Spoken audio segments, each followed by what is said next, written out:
Hello and welcome to you all lovely buddies. I'm your English educator Pooja Sharma और आज हम करेंगे snapshot जो हमारे बुक है उसका चैप्टर नंबर 1.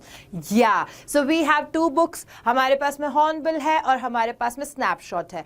सो स्नैपचैट मत कर देना इसको. ये बुक का नाम है स्नैपशॉट. कहीं ना कहीं मीनिंग सिमिलर है यहाँ पे, but this chapter 1 is really impactful क्योंकि ये हमें हमारे बोलते हैं ना कि जब हम अपनी लाइफ में बहुत सारी चीजों को अप्स एंड डाउन्स में दूसरों की चीजों के साथ में देखते हैं तो हमारे दिमाग में क्लिक करता है why can't we also do it. हम भी उस गलत रास्ते से जाकर के उन चीजों को अपना सकते हैं. लाइक स्टीलिंग है ना, चोरी कर लेना या कुछ और तरीके से कोई भी काम बस दूसरों को दिखाने के लिए या अपने मन को सेटिस्फाई करने के लिए हम बहुत ज्यादा ही क्यूरियस हो जाते हैं, पैशनेट हो जाते हैं कि हमको भी ये अर्ज जो है हमारे दिल में उसे पूरा करना है. But this is a messageful story जो आपको भी याद दिलाएगा कि जो हमारी फाउंडेशंस है, जो हमारे मॉरल्स है ना, तो हमारे जो मॉरल्स है, हमारे वैल्यूज है, उनको कभी नहीं भूलना चाहिए. And how in this chapter it is dedicated to us. तो ये सारी चीजें हम पढ़ेंगे यहाँ पे. The chapter name you can see is the summer of the beautiful white horse. So white horse तो है ही है, लेकिन व्हाइट हॉर्स के अलावा कौन है वो सब जानेंगे. But before that we should know कि इसके ऑथर कौन है. So the summer of the beautiful white horse के ऑथर का नाम है हमारे सामने विलियम सरियन. आपको याद रखना है, नेम इज विलियम सरियन. अब जब हम इनके बारे में पढ़ते हैं तो ही वॉज बॉर्न इन, कब इनका जन्म हुआ था? 1908. डेट नहीं पता है, इट्स ओके. एंड कहाँ इनका जन्म हुआ था? He was born in Fresno. This is not French, this is Fresno. Okay, कुछ टर्म्स थोड़ी सी डिफिकल्ट लग सकती हैं आपको, but you don't have to worry, हम आराम से सीख लेंगे. ये वन शॉट आपको एग्जाम से पहले बहुत ज्यादा हेल्पफुल रहने वाला है. बिकॉज जब हम लोग एग्जाम्स में होते हैं ना तो हमको ऐसा लगता है कि कोई बस एक पूरा तरीके से समरी करके या वन शॉट करके बता दे तो हम एग्जाम में उसे एज इट इज करके आ जाएंगे. हमारा आंसर्स लिखने का मैथड जो है अब तक हमने इतनी प्रैक्टिस कर ली तो हम अच्छे से कर लेंगे. So if you are from out of that या फिर आप अपने फ्रेंड को बताना चाहते हैं, do share this session right now so that they also get to know और उनका भी मदद कर सके. नाउ अगर हम बात करते हैं किसके बारे में, मिस्टर विलियम के बारे में. He was a novelist, playwright as well as short story writer of Armenian descent. मतलब ये जो स्टोरी है वो भी कहां से बिलोंग करती है? अर्मेनिया से ही बिलोंग करती है. और डिसेंट का मतलब क्या होता है? हम डिसेंट्स की बात करते हैं, एक होते हैं सक्सेसर्स और एक होते हैं डिसेंडेंट्स. ओके, तो जैसे हम बोलते हैं पूर्वज थे उनके, राइट, तो उसी तरीके से इसके लिए यूज किया गया है. जो अर्मेनियन थे उनसे ये उनकी फैमिली से बिलोंग करते थे.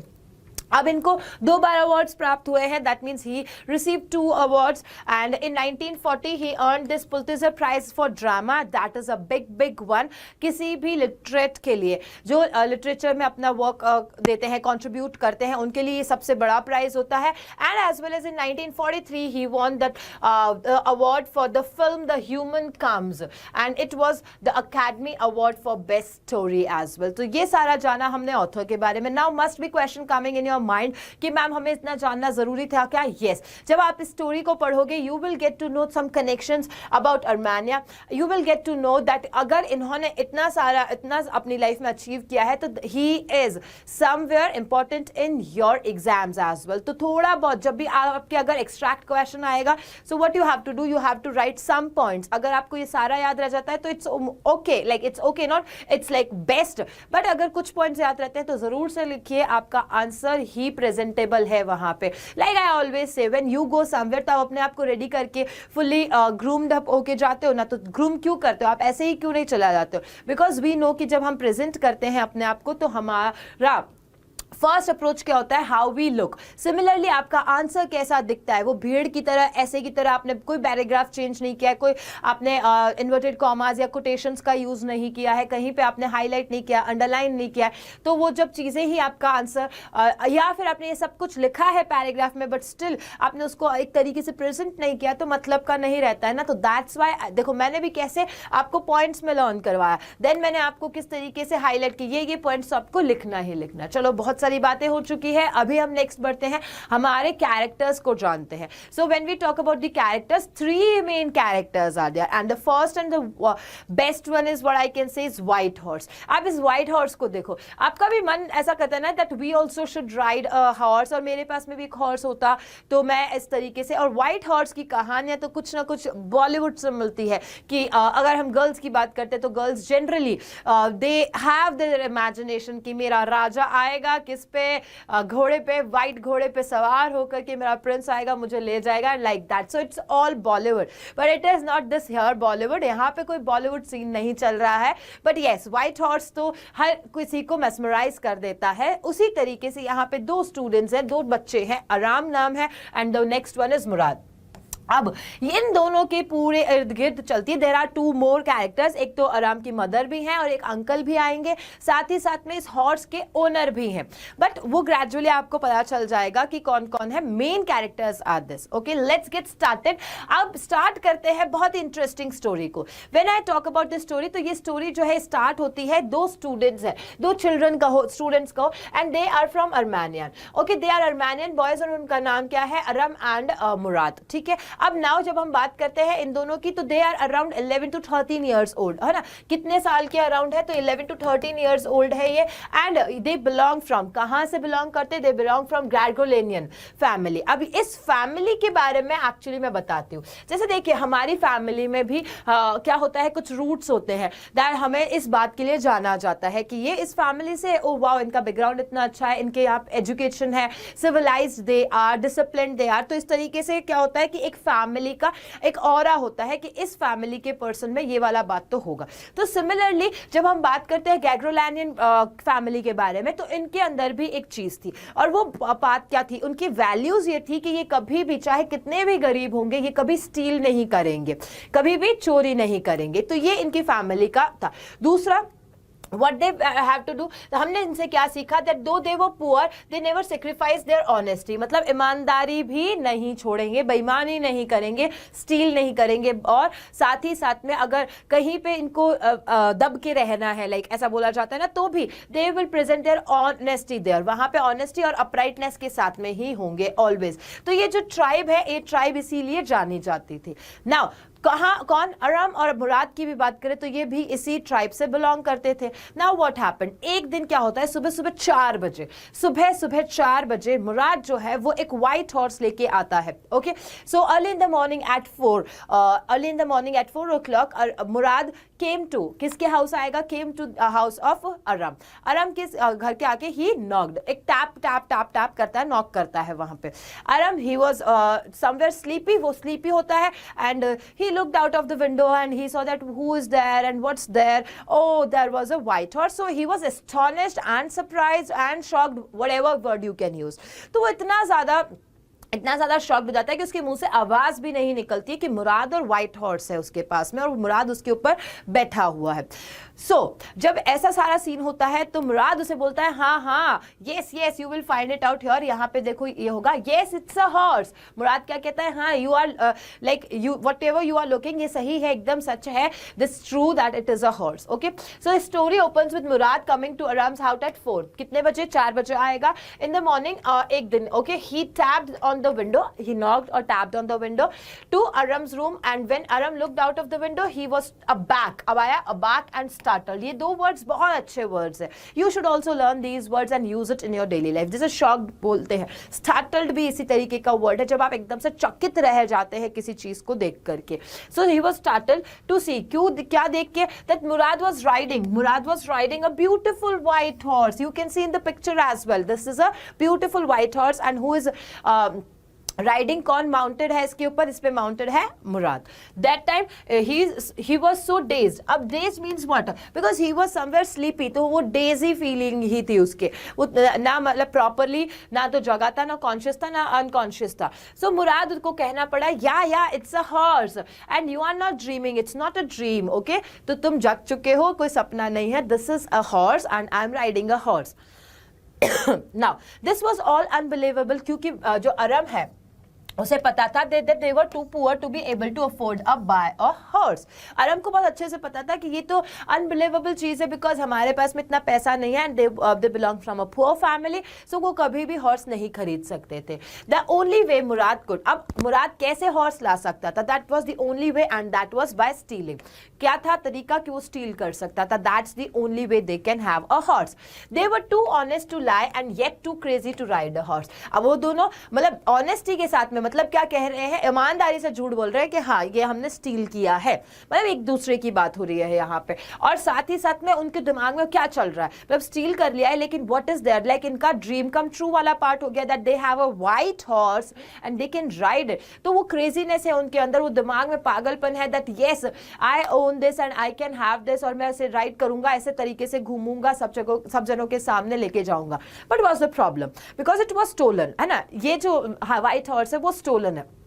अब वो सबके सामने ले जाते तो एवरीबडी नोज ना, जहां अगर हम बात करते हैं ट्राइब्स में रहते हैं तो ट्राइब्स में रहते हैं तो सबको पता होता है कि किनके पास में कितना पैसा है. दे belong from a poor family, अगर पुअर फैमिली से है तो sorry sorry, so if they belong from a poor family तो they can't have what, they can't have a white horse. तो फिर उन्होंने जरूर से क्या किया होगा, कुछ डिसऑनेस्ट काम किया होगा जिस वजह से उनके पास में ये आया हॉर्स. तो अभी क्या हो रहा है that they can't take this horse in day, वो कभी बाहर नहीं निकाल सकते उसे. Therefore ये क्या करते हैं, दोनों ही kept the horse with them for weeks. अब उनको अपना जो सपना है वो पूरा करना है. For that reason what they did, उन्होंने क्या किया, 2 हफ्तों तक अपने पास में ये रखा horse and they use to ride it and sing it too. अब मजे करने हैं उनके पास में जाए. अगर तुम ये सोचो कि तुम्हारे को गाड़ी लेना है, right, you want to have a vehicle, आपको व्हीकल चाहिए है लेकिन अभी आपके पास में इतने पैसे नहीं है कि आप एक स्कूटी या एक बाइक ले सकते हैं. सो some way you manage to have it. अब आपको कितना किसी दोस्त से आपने एक दिन के लिए बोलते ना कि यार मुझे भी चलाने दे, that feeling they are having, that you are singing and एकदम स्पीड में एकदम ऐसा अपने आप को हीरो समझते हैं, आपके बाल उड़ते हो और आप गाड़ी चलाते हो, कितना अच्छा फील आता है जब तुम पहली बार ऐसे गाड़ी चलाते हो. वैसा ही ये लोग भी इंजॉय कर रहे हैं. Now however the boys did not let the world know they have a horse. They can't, वो कभी भी ये वर्ल्ड को नहीं बता सकते थे कि उनके पास में हॉर्स है बिकॉज ये डिसऑनेस्टी को करता और उनके पास में इतने पैसे नहीं थे. they were poor, so they were keeping it at a barn. ये याद रखना, at a barn of a deserted vineyard. it was the place जहां पे हॉर्स को रखा जाता था. कहां पे, वाइनयार्ड में. ओके, वाइनयार्ड हम कह सकते हैं कि जहां पे अंगूर जो होते हैं, अंगूरों की खेती की जाती है और वो पूरा प्रोसेसिंग किया जाता है, उसे वाइनयार्ड कहा जाता है. नाउ वन डे, एक दिन क्या होता है, जिसका the owner of the white horse, कौन है, he is the owner of the white horse. उनका नाम क्या है, John ब्रायो, owner of white horse. अब एक दिन क्या होता है कि ये जो ओनर है वो आते हैं अरम के घर पे. किसके, अरम के घर पे आते हैं. And then what he asked, he talk to his uncle. उनका अंकल का नाम भी याद रखना, uncle's name is Khosrove. Okay, अब ये जो अंकल है ना, ये he is not a normal person, he is not a normal person. वो टॉकेटिव है एंड वो बहुत ज्यादा चिल्ला के लाउडली बोलने वाले हैं एंड साथ ही साथ में there is no context of what he is saying and what Mr John is talking. तो ये भी देखने को मिलता है in the story, but though it is not important, what we are going to learn is which will come in your exam. Okay, so Khusro जो होते हैं, he was an irritated and loud man who shouted. He is an irritated and loud man and he shouted at almost everything. कुछ भी बात करोगे उनके सामने वो उस चीज पे चिल्लाएंगे. So what happened that Mr. John Brayo, he told him that उनका जो horse है, loving horse है, वो missing है और वो 1 महीने से he is walking. He is going on his foot. वो by foot जा रहे हैं इधर से उधर, उनके पास में हॉर्स नहीं है. So for a month he couldn't find it and he walked for 10 miles to come to their house. As well as वो ये बात बताने के लिए 10 miles से यहाँ तक दूर पैदल चल के आया और बताने के लिए कि उनका जो हॉर्स है वो मिसिंग है. अब जो खुसरो होते हैं, बिकॉज उनका यही नेचर होता है, तो उनके ऊपर भी चिल्लाने लग जाते हैं. And he said that it's no harm, कि इसमें कोई गलती नहीं है, pay no attention to it. अब ये जो लाइन है, pay no attention to it, it is repeated 2 times in the story. कितनी बार, 2 times ये repeat हुआ है यहाँ पे. Okay, here as well as at the last. Okay, at the last also आपको दिखने को मिलेगा pay no attention to it. और यहाँ पे भी इन्होंने बोला it's no harm, pay no attention to it, कि कोई बात नहीं, इस पे ध्यान मत दो ऐसा करके. Now अब भी इनको मिस्टर जॉन जो है, जिनका जो ओनर है किसके, व्हाइट हॉर्स के, उनको आ जाता है गुस्सा. अब वो गुस्सा आ जाता है और उनका एटीट्यूड देख के वो इरिटेट हो जाते हैं और निकल जाते हैं वहां से. Now, both of them is used for अरम and मुराद. अब अरम और मुराद जो है वो क्या करते हैं, अरम एंड मुराद प्लान करते हैं दैट हम ये रिटर्न तो नहीं करेंगे, किसे, मिस्टर जॉन को तो रिटर्न नहीं करेंगे, ओनर को रिटर्न नहीं करेंगे, लेकिन उनको कहीं ना कहीं ये बात भी उनके दिमाग में रहती है, इन द कंसाइंस, अंतरात्मा में, मतलब मन से, सोल से उनको ये बात आती है कि इट्स चीटिंग. उनकी जो ट्राइब है, उसकी जो वैल्यूज है, उनके साथ में वो चीट कर रहे हैं, उसको फुलफिल नहीं कर पाएंगे. So which was completely their ethics and tribal norms. And जो ये कर रहे हैं स्टीलिंग वगैरह है, वो जो अगेंस्ट है, किसके अगेंस्ट है, उनकी जो ट्राइब है, जो नॉर्म्स को फॉलो करती है, उसके जस्ट अगेंस्ट है. तो both the things are contradictory. Contradict करते हैं. कॉन्ट्राडिक्टरी क्यों है? कॉन्ट्राडिक्टरी इसलिए है क्योंकि उन्हें चाहिए तो है, they want it really, but because उनके एथिक्स जो है उसे अलाउ नहीं करते. And that's the whole story's theme. Is story का थीम ही ये है कि आपको बहुत सारी चीजें लाइफ में करनी होती है, and there are so many shortcuts to do that, but you have to remain to your ethics and values. यही बताया है. तो व्हाट हैपेंड वन डे कि एक दिन वो ना जा रहे होते हैं कहाँ पे, एज आई टोल्ड यू कि ये व्हाइट हॉर्स को वाइन यार्ड में रखते थे, है ना. तो both of them they were going, अरम and Murad they were going, और वहां से वापस आ रहे होते हैं, मतलब वो वहां पे ले जा रहे हैं वाइन यार्ड की तरफ हॉर्स को. एंड तभी मिस्टर जॉन जो है, सो दे कन्फ्रंटेड. तो वो मिस्टर जॉन भी वहां पे आ जाते हैं. जैसे मिस्टर जॉन आते हैं वो एग्जामिन करते हैं. ही एग्जामिन्ड हियर, देखो. सो दे met John Brio who was going back to the town. He talked to them and carefully examined the horse. Examine करते हैं and what he admitted, उन्होंने कहा the horse looked exactly horse जो है वैसा ही दिखता है जैसा मेरे पास में था, but वो कहते हैं हो सकता है कि ये जो है वो ट्विन हो, like the one he had, but since he knew his parents. लेकिन क्योंकि जॉन जो कहते हैं वो कहते हैं हम आपके पेरेंट्स को जानते हैं, आराम के पेरेंट्स और मुराद के पेरेंट्स को जानते हैं, और उनके पेरेंट्स की वजह से आपके पेरेंट्स को, हमको भी ऐसा होता है ना मेनी टाइम्स कि भाई आपके पेरेंट्स को जानते तो नहीं है ना, अच्छी फैमिली से बिलोंग करता है, चलो गलती हो गई होगी, ऐसा करके कई बार हमको भी बचा लिया जाता है, हम बच जाते हैं because of our parents names और because of like younger brother और no not younger, elder ones. Okay, so elder ones के नाम से बच जाते हैं कि अच्छा ये इसका भाई है, अच्छा ये इसकी बहन है, ऐसा नाम हम लेकर के हम बच जाते हैं ना. तो सिमिलरली यहाँ पे भी ये बच गए क्योंकि जो मिस्टर जॉन है, दे न्यू कि ये फैमिली तो बहुत अच्छी है, उनके पेरेंट्स भी बहुत अच्छे हैं, ये कभी ऐसा नहीं कर सकते. एंड ही एडमिटेड कि माइट भी ये तुम्हारा जो हॉर्स है वो टोटली सेम है मेरे हॉर्स के जैसा, एंड ट्विंस हो सकते हैं ऐसा करके, और वो आगे चला जाता है. And he had his missing horse. देखो, he assumed it was a twin horse. Now Mourad manage करता है मिस्टर जॉन को ये समझने के लिए कि हाँ ठीक है, हो सकता है कि दोनों रिजेंबल करते थे हॉर्स, लेकिन उस बात को मतलब वो उस तरीके से मोल्ड करके और उनको जाने देता है. एंड जब वो चले जाते हैं, assume not as horse, so they went away. And the next morning both of them took the horse back to mister Byro's vineyard. कहाँ लेके चले जाएंगे अब वापस? मिस्टर जॉन जो इसके ओनर है उनके वाइन यार्ड में छोड़ के आ जाएंगे and put it in the barn, वहीं पे रख के आ जाएंगे. The dogs also followed them all long quietly and they left the place. अब जो डॉग्स है वो भी, मॉर्निंग का टाइम है ना, तो मॉर्निंग के टाइम पीरियड में जब हम बात करते हैं तो मतलब लेट नाइट से मॉर्निंग का टाइम पीरियड होता है, वहां पे डॉग्स जो है वो जनरली बहुत ज्यादा बार्क भी करते हैं, आपका पीछा करते हैं. बट यहाँ पे दे वर फॉलोइंग क्वाइटली क्योंकि उन्हें भी पता है कि अब जो ये मस्ती मजाक करते थे, they were having their fun time, ये सारा मिसिंग होने वाला है. तो समवेयर ये जो dogs they were walking quietly, ये रिप्रेजेंट करता है that it was somewhere sadness, है ना, सैडनेस को रिप्रेजेंट करने वाला है. उसी आफ्टरनून को अगेन मिस्टर जॉन बैरो आते हैं, come back to his house to tell his mother. किसकी मदर? आराम की मदर को बताते हैं कि मेरे को मेरा हॉर्स मिल चुका है, and who had come back. He was happy, अब वो खुश हो चुके हैं, and was astonished to see horse better temper and it was stronger than ever. ये लाइन याद रखना, that when Mr John got back his horse, जब मिस्टर जॉन को अपना हॉर्स वापस से मिलता है, what he felt, he felt that there was some differences in the horse. And what were the differences? That horse is now more stronger and more healthier, and his temperament is also good. अभी उनका temper भी बहुत अच्छा हो चुका है. किसका? ये सब हॉर्स की बात हो रही है. फिर अगेन लास्टली ये बताया जा रहा है, मिस्टर अंकल जो है मिस्टर खुसरो, वो अगेन क्या कहेंगे? Quiet man quiet, your horse has been returned, pay no attention to it. As I told you कि ये जो लाइन है ये 2 बार रिपीट होगी. Now this story ends here. Now what we learn from this story, if you ask me that ma'am what's the central idea of the story or what's the theme of the story, basically यही है that this story teaches us the importance and necessity of honesty in our life, है ना. बहुत सारी चीजें हमें बेईमानी से मिल सकती है और लोगों को देख के हम इंस्पायर भी हो जाते हैं कि अरे वो भी कर रहा है हम भी कर सकते हैं ना.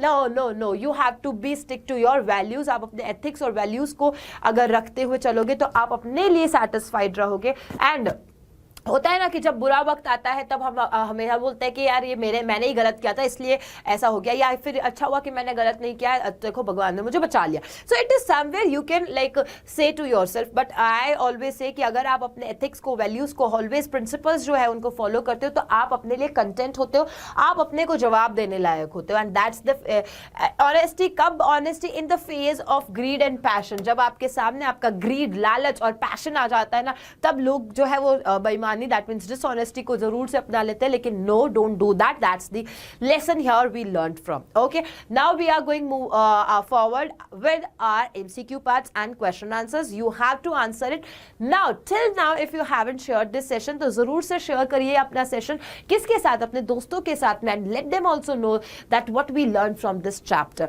It's always necessary for others also to learn some messageful things, right? Because क्या होता है कि आज की दुनिया में बहुत सारी चीजें आपको influence कर रही हैं, बट वहीं पे ऐसी स्टोरीज जो है वो आपको बांधे रखती है और वो आपको समझाती है दैट नो, जो आप दुनिया में देख रहे हो that is not all about, it is just the part you can सी. तो अपने फ्रेंड के साथ में जरूर शेयर कीजिए ये session if you loved it and you are liking it.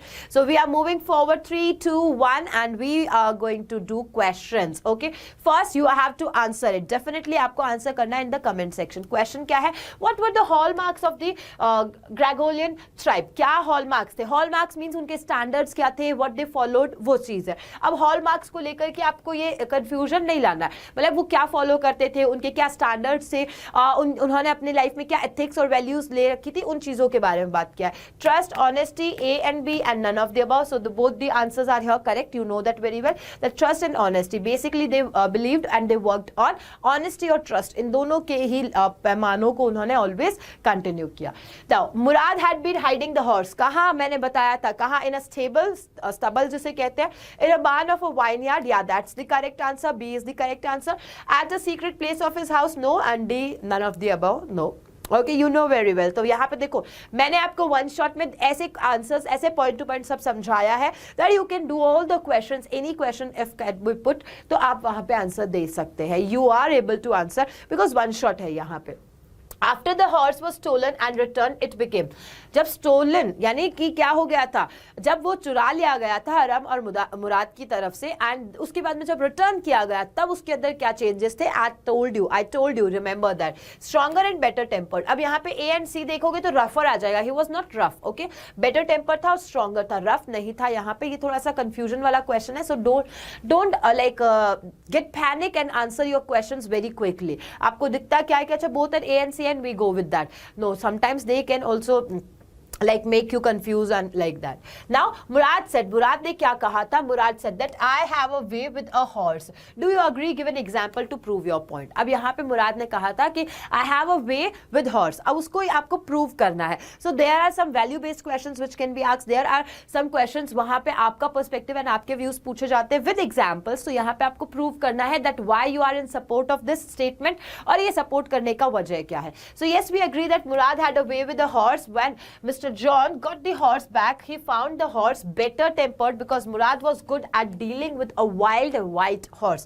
Because देखो जहाँ पे मुराद की बात की जाती है, अगर एक कनेक्शन बैठता है तभी जाकर के आप उसकी टेम्परामेंट, उसकी टेम्पर के बारे में या फिर उसका हॉर्स के अंदर जो चेंजेस देख रहे हैं, good changes we talk about, तो वो देखने को मिले थे. That's the way he said that I have a way with the horse. The horse wanted to run wild in the beginning, but Murad felt he could make the horse do anything he wanted. So जैसा बोलते हैं ना कि एक teacher होता है, so इसी तरीके से ये क्या था, ये टीचर था वहां पे. एंड मुराद जो था, मुराद ने इस तरीके से अपने हॉर्स के साथ में मोल्ड कर दिया उसे कि पहले तो वो वाइल्ड जाना चाहता था लेकिन उसको बाद में टेम कर लिया और कंट्रोल करके जैसा जैसा वो करना चाहता था उसको वैसा ऐसा ट्रेन किया. Why did Murad steal the horse and then return it? Very important question. Mark it as many stars as you can. तो मुराद stole the horse because he had passion to ride it. What was the reason? भाई चोरी करने के पीछे पीछे हमेशा कोई वजह होती है ना। एक तो पापी पेट हो सकता है, यहाँ पे पेट नहीं था, यहाँ पे पैशन था, right. So what was the reason? The reason was कि उसे पैशन था राइड करने का, but he was too poor, तो उसके पास में पैसे नहीं थे to buy one. Now he return the horse. Why he return the horse? Because he had no intention of stealing it. उसे चोरी नहीं करनी थी यहाँ पे। Beside farmer John, Mr John reminded him of the high reputation of his family for honesty। और साथ ही साथ में वो इंसिडेंट उसे याद आ जाता है जहाँ पे उन्हें मिस्टर जॉन जब मिलते हैं and he encountered and he said that कि आपके जो पेरेंट्स हैं उन्हें मैं बहुत अच्छे से जानता हूँ and your family has a reputation, और जिस वजह से you can't steal, you won't do anything such in the future as well. तो यहाँ पे उन्हें रियलाइज हो जाता है and that's the reason he returned it. And lastly, how was the deed of taking away somebody else's horse and hiding it without the owner's knowledge not a theft according to the boys? Now what happened that boys जो है वो boys दोनों ही आराम and मुराद जो है वो एक जगह अपने आप को जस्टिफाई करने की कोशिश करते हैं कि हमने स्टील नहीं किया है, हमने कोई चोरी नहीं की है। And that's the question here कि उन्होंने ये जो डीड किया, ये जो काम किया था of taking away somebody else's horse, किसी और की चीज आपने ले ली है, एंड हाइडिंग, उसे छुपाया भी है बिना ओनर के जाने हुए। अब वो कह रहे हैं कि this is not a theft, ये कोई चोरी नहीं है। So according to the boys they stole the horse that actually belong to Mr John in order to go on a joy rides, क्योंकि उन्हें तो मजेदार राइड्स लेनी थी। It was not a theft, इसे आप चोरी नहीं कह सकते हो until they offer to sell the horse. अगर वो हॉर्स को सेल कर देते, उससे रुपए कमा लेते, तो वो चोरी कहलाती। ये सिर्फ उनको एक जॉय, एक हैप्पीनेस दे रही थी, that's why it is not a theft. Okay, so here we have done all the questions as I know the importance कि कैसे आपको क्वेश्चंस अटेंड करने होते हैं, मैंने सारे अच्छे से बता दिए। How many questions are important वो भी सारे करवा दिए हैं। And you know very well what is the time here to say टड़ास bye bye. But before that आपको अगर कुछ कमेंट सेक्शन में बताना है तो डेफिनेटली बताइए। I am open to your comment section. आपको अपने आंसर्स भी शेयर करने हैं, what you want in the next session वो आप मुझे बता सकते हैं, and how you liked it this session वो भी जरूर से बताइए। Definitely don't forget to share with your friends. Bye bye and thank you.